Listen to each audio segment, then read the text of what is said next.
अच्छा, गुरु प्रकाश कुछ कहना चाह रहे हैं, बोल दीजिए गुरु प्रकाश, फिर आगे जा रहा हूं। बोलिए भाई गुरु प्रकाश। नहीं, ये बुरहान वानी टीचर का एक बेटा हो जाता है। शर्जील इमाम जो भारत माता को खंडित करने की बात करता है, आज उसके अपोलोजिस्ट यहां बैठे हुए हैं। मानक जी, ये बहुत ही दुखद है, बहुत ही दर्दनाक है। This is how you normalise.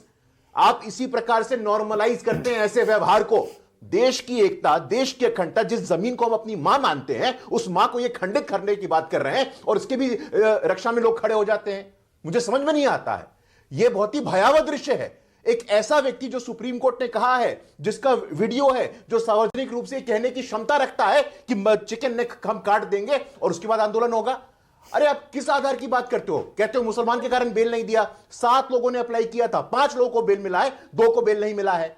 5 को बेल मिला, वो मुसलमान है भाई। और आप कहते हैं परसिक्यूशन हो रहा है, डिस्क्रिमिनेशन हो रहा है। देश में दलितों से ज्यादा परसिक्यूशन और डिस्क्रिमिनेशन किसी का हुआ है क्या? कौन दलित आतंकवादी बना है? किस दलित ने बोला है कि चिकन नेक लाओ और आसाम और नॉर्थ ईस्ट को काट दो आप? ये किस प्रकार की बात है? तुष्टीकरण की राजनीति के लिए इस प्रकार अंधे मत होइए। इस प्रकार तुष्टीकरण के लिए अपने विवेक को मत मरने दीजिए। मैं आपसे विनम्रता पूर्वक आग्रह करता हूं इस बात को। कभी हाँ, भाटी जी कुछ कहना चाह रहे हैं, बोल लीजिए भाटी जी, बोल लीजिए, फिर आगे जा रहा हूं उसके बाद। बहुत दुखद है सर, बोल लीजिए भाटी जी, क्षमा चाहता हूं, मैं क्षमा चाहता हूं, लेकिन ये बोलना जरूरी है मानक जी। भाटी साहब बोलिए। प्रकाश जी, ज्यादा भावनाओं के साथ मत खेलिए। भारत माता को काटने की कोई बात करेगा तो सबसे पहले हम सीना अड़ाएंगे, सबसे पहले हम देश के लिए कुर्बानी देंगे। शर्जील इमाम को भारत माता की चिंता हमें आपसे बीच में मत बोलिए, बीच में मत बोलिए। लेकिन आप जब इस तरह का खेल खेलते हैं कि कौन सा दलित आतंकवादी बना, सुनिए, अब अगर जाति और धर्म का नाम लेकर आलोचना करोगे तो ब्राह्मणों के साथ कौन सा अत्याचार हुआ था जो एक ब्राह्मण ने राष्ट्रपिता की हत्या कर दी? ये कोई तुक है आपकी कहने की कि कौन सा दलित आतंकवादी बना? जो नक्सलवाद है भारत में, उसमें कौन सा मुसलमान है नक्सलवाद में? नक्सलवादी आतंकवादी नहीं है क्या? कौन मुसलमान नक्सलवादियों में है? सारे आदिवासी नहीं है क्या? बुरहान वानी कौन था साहब? क्या कुतर्क की बात करते हैं, क्या कुतर्क लेके आते हैं भावनात्मक खेलने के लिए? बात आप कर रहे हैं। जो भारत माता को खंडित करने की बात करेगा तो उसका ये हश्र होगा। अच्छा, एक सेकंड गुरु प्रकाश, एक सेकंड रुकेगा प्लीज, एक सेकंड गुरु प्रकाश, वन सेकंड। भाटी जी आपको कोट कर रहे हैं, आपने क्या ऐसा कहा था गुरु प्रकाश कि कौन सा दलित बताइए आतंकवादी बना है? मुझे नहीं पता आपने कहा है नहीं। इन्होंने दलितों के साथ कितने अत्याचार हुए, कौन सा दलित आतंकवादी बना? अच्छा, ओके, हाँ, और मैं आई स्टैंड बाय इट, मैं स्टैंड बाय इट, मैं खड़ा हूं इस बयान के साथ। आप कहते हैं ना कि गरीबी के कारण मुसलमान आतंकवाद बन गया है, आप कहते हैं ना कि अत्याचार के कारण मुसलमान आतंकवाद बन गया है।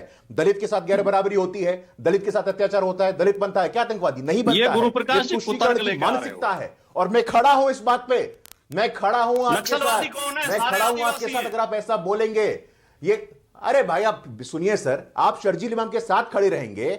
जब इलाहाबाद में ब्लास्ट हुआ था, उस ब्लास्ट को वहां बेल दिलाने के लिए आपकी सरकार खड़ी थी, आतंकियों के साथ आप खड़े रहे हैं। अतीक अहमद हो, मुख्तार अंसारी हो, सूचीबद्ध तरीके से।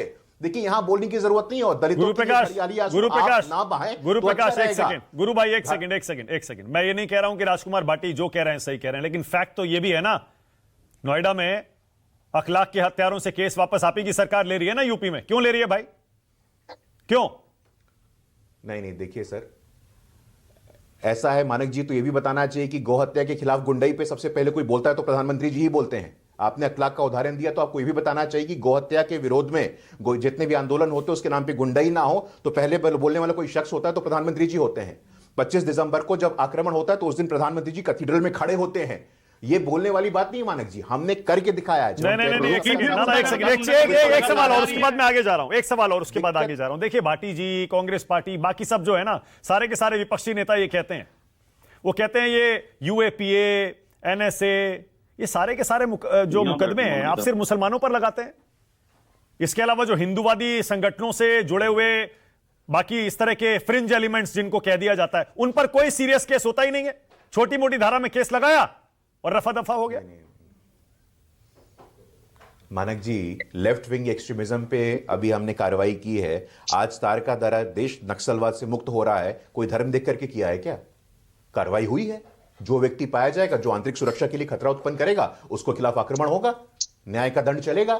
इस प्रकार से थोड़ी ना होता है। समस्या तब होती है जब रेडिकल इस्लाम के नाम पे, अभी राजकुमार भाटी जी की बातों को सुन करके मुझे दिग्विजय सिंह याद आ गए थे। ओसामा जी याद है कि नहीं मानक जी? मलूक नागर, ओसामा जी, मलूक नागर, आगे जा रहा हूं। बटला उसमें एनकाउंटर हुआ तो सोनिया गांधी की आंखों में आंसू थे। मलूक नागर